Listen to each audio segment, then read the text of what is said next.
What's up guys, today we're playing some Radical Red 3.0 hardcore mode and we're going to take on Misty, the second gym leader. We're playing the newest updated version of the game, of course, but to be honest, this wasn't too drastically different from the old 2.3 version. But here we go, Misty leads with Politoed and we start with Dedenne. Politoed's Drizzle ability summons the rain and weather is permanent in this game, and of course her entire team pretty much benefits from it. So here we go, turn 1. Now we contemplate just going for the straight damage, but since Politoed has Swift Swim, we want to get the paralysis on him to nerf the speed as much as we can. We attack with Nuzzle, getting the paralysis and dealing a little bit of damage as well. Politoed attacks with Flip Turn, and this is going to deal some huge damage to us. So water type attacks being boosted by the rain, and he's going to switch out for Ferroseed. Ferroseed actually hugely benefits from the rain, its primary weakness being fire, and fire type attacks being weakened by the rain. So we attack first with a Volt Switch, dealing a bit of damage, but more importantly, we want to get Dedenne out of there because its fairy type is weak to the Ferroseed Steel type. So we predict an incoming Gyro Ball and switch to our best option, Charmeleon. Unfortunately, we predict wrong, and Ferroseed goes for Leech Seed, which is worse for us. We should still be alright here. We have the type advantage. However, we need to take this Ferroseed out as soon as possible as we're going to continue to get our health drained by this Leech Seed. So we're going to go straight for damage here. We attack with Flame Burst, and it's 4 times super effective, but it's weakened by the rain. Ferroseed hits us with a Toxic, and this is going to deal even more damage over time. So it's even more important now that we take this thing out ASAP. Unfortunately, as we established before, this rain is permanent, and it's looking like it's going to take 2 more Flame Bursts to take this thing out as it restores a bit of health from the Leech Seed. We're going to get hurt by the poison as well, but luckily in this version of the game, Ferroseed does not have Protect. So this is definitely manageable. We hit him with another Flame Burst, but it's not enough to take him out. Ferroseed retaliates with the Gyro Ball, and we type resist and take a bit of damage, but we should be fine. Now we're going to restore a bit of health from the Berry Juice, and this is crucial as it is hardcore mode, and we cannot use potions. Here we just have a Leech Seed proc and poison damage. Now, Ferroseed at low health likes to switch out, specifically into Ludicolo, so we're going to call that and switch into Crobat. Having a fully evolved Crobat this early in the game is pretty useful, especially against Pokemon like Ludicolo, as we get the prediction right. Now, Ludicolo is definitely one of the biggest threats on Misty's team, if not the biggest threat. Thanks to its Swift Swim ability, it's going to outspeed even Crobat and hit us with a rain-boosted Scald. We restore a bit of health from the Berry Juice, but this isn't going to matter if we can't get the one-shot, as we attack with Cross Poison, but it just falls short of the KO. And Ludicolo is going to restore a bit of health from the Citrus Berry of his own. Because we weren't able to get the one-shot, we know Ludicolo is going to outspeed and take out Crobat here with another Scald. So predicting that incoming Scald, we're going to switch Crobat out for Roselia. Roselia type resists the Scald and tanks it fairly well. Now, the only problem is, in order to land a finishing blow here, we're going to have to tank another attack first. Ludicolo uses Aurora Beam, but it is not stab boosted nor boosted by the rain, so Roselia is able to barely hang on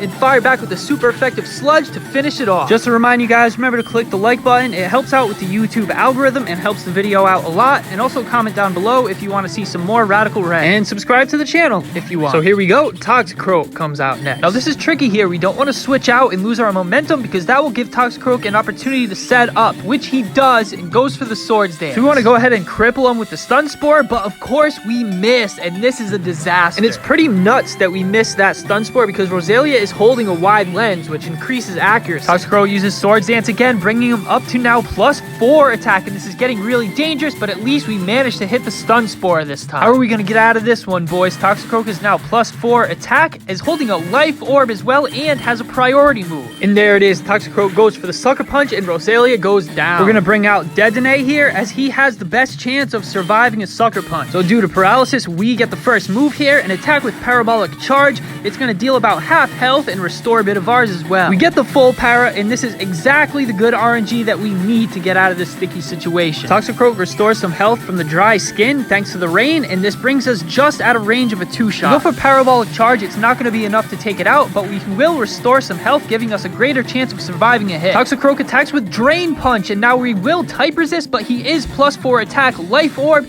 and he deals huge damage, not enough to take us out, but he restores a bit of his health as well. Now, thanks to the health restored from the Drain Punch and the dry skin as well, he is once again out of range of a 2-shot. All we can do is keep attacking and hope that it gets fully paralyzed. Just falls short of the KO. If only we got a high roll there. Toxicroak hits us with a Poison Jab. The paralysis not coming through for us. Dedenne goes down, but thanks to the residual damage from the Life Orb, Toxicroak goes down with us. We're going to send out Ludicolo here, and unfortunately, when both Pokemon faint at the same time, the AI waits for you to send your Pokemon out first and reacts to it. Therefore, Misty sends out Mantine to counter counter Ludicolo. We go for fake out just to get as much chip damage off as possible. Every little bit helps. So here, of course, we can predict Mantine goes for Hurricane, having 100% accuracy in the rain. So we want to switch to Lantern, who will type resist and be able to counter Mantine. Luckily, we predicted right as Mantine goes for the Hurricane, but Lantern is going to be able to tank this fairly well. But then, of course, pain. Mantine said, "You shall know pain." Only real ones will get the reference. Comment down below if you got it. Alright, so we're confused here. Now we decide to stay in and risk it. Mantine outspeeds and attacks with hidden power. I'm not exactly sure, but I suspect it's hidden power ground because it was super effective, but we're gonna restore some health from the berry juice. So here we go. We need some RNG here. We need some more RNG, and Lantern hits through the confusion. However, Mantine consumes the Awaken Berry, which is gonna reduce the damage dealt by super effective electric type moves. And despite being 4 times super effective against Mantine, he tanks it fairly well thanks to that Awaken Berry. But as you guys are gonna see in just a minute, this Mantine is weird. I don't know if it's bugged or what in the world is going on. So Mantine uses Roost to restore all of his health. Now Lantern is still confused.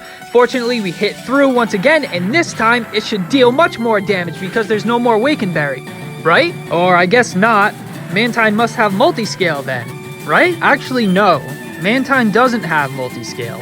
So why is Shockwave not dealing any damage? So we finally snap out of confusion. We go for Shockwave again. And this is interesting. We hit him hard because it's a crit. This is how much damage we should be dealing with no crits. But we're about to prove that Mantine doesn't have multi-scale in just a minute here. So here he goes for Roost. But this time it's not going to be enough to heal him back up to full. So now that he's not at full health, Shockwave will for sure deal more damage because it's multi-scale, right? Wrong. Why is Shockwave dealing the same amount of damage as it did when Mantine consumed the Awaken Berry? Mantine's only possible abilities are Swift Swim, Water Absorb, and Water Veil. And none of those abilities should be affecting anything like this. So here we decide to take a different approach and hit him with the Thunder Wave. Now here's where things get even more interesting, guys. Just wait till you see this. So we can pretty much confirm Mantine has Swift Swim because it's still able to outspeed despite being paralyzed. It hits us with hidden power. Out of desperation, we fire off the Confuse Ray and just hope for the best. Now check this out, guys. The best part's about to come, and drop a comment if you have any idea what's going on here because I certainly have no clue. So we go for Shockwave and we actually outspeed. Okay, maybe it was just a speed tie.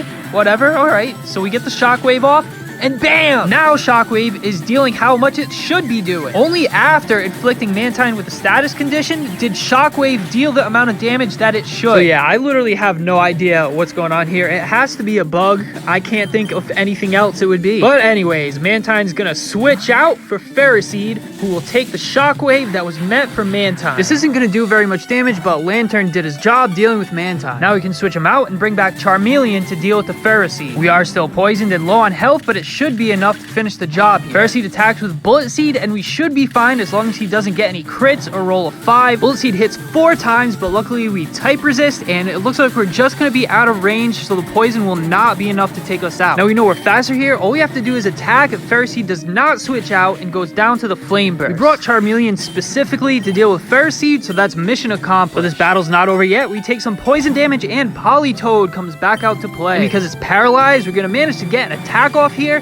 We hit him with Thunder Punch, landing the lucky crit as a parting gift from Charmeleon before we go down to the flip turn. Charmeleon goes down, but this is fine as unlike the last situation, our opponent will have to switch first and then we can react to the Mantine swap. Mantine is still paralyzed, and who better to finish the job than Lantern? We know his weakness now as we outspeed and attack first with one final Shockwave to finish off this pain in the butt Mantine. Here we go. Now Misty's team is really starting to fall apart here. She's got 2 Pokemon left and sends back out Politoed. Lantern's on a roll here. We're just going to click Shockwave again. That Politoed being paralyzed from earlier really paying off here as Politoed goes down to the Shockwave. But this battle's not over yet. Misty's been keeping her ace in the back this whole time as she saves her best for last and sends out Starmie. Starmie is pretty strong, but we've got something saved just for this. Lantern had a good run, but unfortunately we're not going to be able to outspeed this thing, and we let him go down to the Skull. That's perfectly fine as now we have a clean switch into our Starmie answer, Ludicolo. We go for Fake Out on the first turn just to get some chip damage. damage, it can't hurt, and there's no downside because Starmie being the last Pokemon won't switch out. Rain continues to fall, and we plan on taking full advantage of that, Ludicolo having the ability Swift Swim, allowing us to outspeed and attack first with Mega Drain. We hit him hard for super effective damage, but it's not enough to one-shot. Starmie fires back with a Psyshock, and this thing's special attack is pretty impressive. We're gonna have to survive this to win the battle. Luckily, Ludicolo hangs on, dodging the crit, and if we had got crit there, that would have been GG for us. Luckily, the odds were in our favor, and the Starmie doesn't know any priority moves, so if you can guess what comes next, all we have to do is click Mega Drain, and Starmie goes down. So why doesn't Ludicolo know Giga Drain? Well, the answer to that is, despite all of the cool new features in Radical Red 3.0, the way that the move reminder works is not so great. You can only get Giga Drain as a Lotad at like level 40 or something, and if you evolve him before that, then you can never get Giga Drain, and you can't remind it to him either. It kind of sucks. Having Giga Drain for this battle would have been nice, but we really needed the fully evolved Ludicolo, and Mega Drain was good enough. But anyways, that's it for Gym Leader Misty, Radical Red 3.0 Hardcore Mode. I hope you guys enjoyed the video. Remember to slam the like button. Is that a new one? Have people said that one yet? But thanks so much for watching, and see you next time.